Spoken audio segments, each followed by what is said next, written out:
L'info du Grand Lille en continu. Adrien Lanois. 7h15 de retour en direct, l'info en continu tous les quarts d'heure sur Grand Lille TV. On se retrouve pour un point complet de l'actualité et du jour dans le Grand Lille en ce jeudi et 23 février. D'abord vos prévisions météo avec ce coup de vent annoncé dans la région jusqu'à 100 km/h en rafale aujourd'hui à Lille. Le Nord et le Pas-de-Calais sont d'ailleurs tous deux en vigilance orange pour vent violent. Côté ciel encore et toujours des nuages, des averses prévues aujourd'hui. Bref, un temps franchement maussade avec toutefois 11 degrés pour les températures maximale.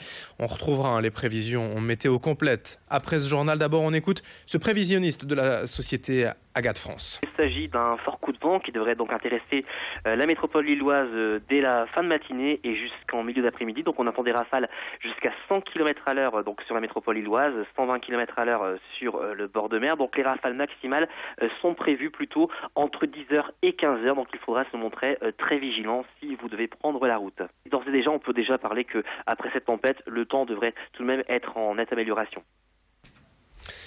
Sur les routes, l'image de l'agglomération ce matin en direct en temps réel. Rien à signaler ou presque. Il y a certes un peu de monde par endroit sur la 25, la 1, un trafic dense par moment, mais qui n'est pas ralenti, pas de bouchon, pas de ralentissement. Vraiment, vous n'êtes pas arrêté sur les routes en ce jeudi.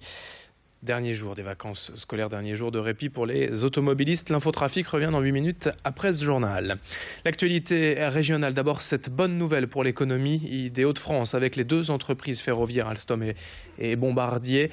La présidente de la région Île-de-France, Valérie Pécresse, a annoncé la commande ferme de 99 TER, des trains Régio 2N à double niveau qui seront livrés entre 2019 et 2021. Pour les deux entreprises, cela veut dire un carnet de commandes bien rempli pour les prochaines années, car celle-ci vient s'ajouter au contrat décroché le 11 janvier dernier par le consortium Alstom-Bombardier. 255 rames de RER nouvelle génération et 3,75 milliards d'euros. Le président de la région des Hauts-de-France, Xavier Bertrand, était bien évidemment présent pour saluer cette annonce porteuse d'emploi et de perspectives positives pour l'industrie régionale. On l'écoute, Xavier Bertrand, au micro de Louis Caillé. N'oublions pas non plus que la région des Hauts-de-France va aussi commander des nouveaux trains. Nous avons passé un accord avec le gouvernement pour reprendre les fameux trains intercités, les Paris, Saint-Quentin, Maubeuge, Cambrai. Et sur ces lignes-là, je le dis alors très, très clairement, ce sera des commandes également pour la région et notamment pour les entreprises de la région comme Bombardier. Donc là encore, excusez-moi, mais c'est l'obsession de l'emploi qui recouvre l'obsession de meilleurs transports pour l'Île-de-France et pour Valérie Pécresse. Mais quand la politique est concrète, peut-être que les gens sont capables de se dire ça sert à quelque chose. Une autre image dans l'actualité pour évoquer la 3e saison de l'opération Roubaix zéro déchet. L'idée est d'inciter les habitants à réduire leurs détritus ménagers en lançant un appel aux volontaires souhaitant tenter l'expérience. Chaque année en moyenne, un Roubaixien jette 366 kilos de déchets. Isabelle, par exemple, a répondu à cet appel l'an dernier. Depuis, cette mère de famille a considérablement réduit la taille de ses poubelles. Une baisse de 65% des déchets non recyclables et de 15% des recyclables. Elle a donc choisi de renouveler l'opération cette année, car au-delà des bienfaits pour la planète, moins de déchets, c'est aussi bon pour son porte-monnaie. Idil Gunay est allée rencontrer cette Roubaisienne chez elle. J'étais à la mairie faire des ateliers et quand on a commencé à fabriquer des produits d'entretien et des produits esthétiques et du coup, et quand on les fabrique, on a les recettes en même temps. Puis ça fait de l'économie dans le porte-monnaie en plus. Et puis c'est plus ça, on sait ce qu'on met dans la peau, quoi. Comme là, c'est un baume karité à l'aloe vera. Et bon, l'aloe vera, c'est un produit que j'adore efficacement. Ça, c'est avec du liquide de l'aloe vera. La ville de Roubaix recherche donc des familles volontaires pour cette opération. Toutes les infos sur roubaixzérodéchet.fr. Un sujet qui nous donne d'ailleurs l'occasion de vous poser la question du jour direct matin, Grand Lille TV. Êtes-vous concerné au quotidien par la réduction des déchets à la maison? Réponse sur grandlille.tv ou nos applications mobiles. En bref, à Wattignies, hier matin, un enfant est tombé du 5e étage d'un immeuble et s'en est sorti par miracle avec à peine quelques fractures. Le garçon de 4 ans a été emmené à l'hôpital pour être soigné. Son pronostic vital n'est pas engagé. Et selon les premiers éléments, il s'agirait d'un accident. Dans le reste de cette édition, le grand angle de la rédaction à 48 heures de l'ouverture du Salon de l'Agriculture à Paris. Reportage au sein de la formation BTS Production Animale à l'Institut de Genève. La production ovine est en voie de développement en France et la région a un vrai rôle à jouer en favorisant une race locale, le mouton boulonnais.